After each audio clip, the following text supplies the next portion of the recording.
میرے خیال میں آپ تین کام کرتے وقت تیسرے شخص کی داخلے تیسرے شخص کا انٹرفیئر نہ کرائیں تو وہ تینوں کام زیادہ بہتر طریقے سے سر انجام دیے جا سکتے ہیں۔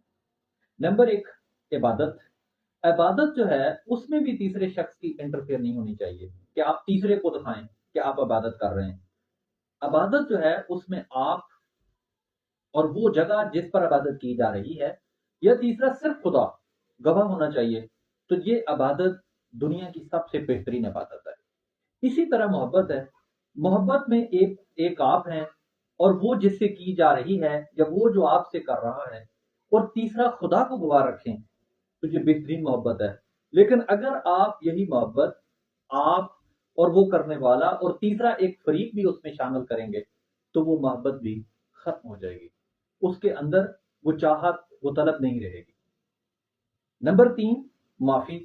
اگر آپ کسی سے معافی مانگنا چاہتے ہیں یا پھر کوئی آپ سے معافی مانگنا چاہتے ہیں تو پھر اس کے اندر بھی معافی مانگنے والا اور معافی دینے والا دونوں فریق موجود ہوں، تیسرے کو اس میں داخل نہ کریں، کیونکہ ہو سکتا ہے تیسرا شخص اس کے اندر کوئی اور خرابی کر دے، تیسرا شخص آپ دونوں کے درمیان کوئی ایسی بات کر دے کہ جس سے وہ معافی نہ ہو سکے۔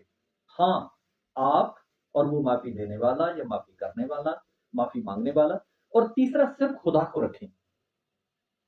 عبادت کرتے وقت آپ، وہ جگہ اور خدا گواہ رہے، یہ سب سے بہترین عبادت ہے۔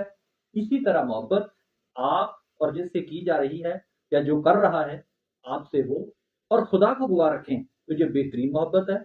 نمبر تین، معافی۔ معافی وہ جو آپ مانگ رہے ہیں یا وہ مانگنے والا، آپ معافی دینے والے ہیں، اور تیسرا خدا کو گواہ رکھیں۔ تو میرے خیال میں یہ تینوں کام بہترین طریقے سے سر انجام دیے جا سکتے ہیں۔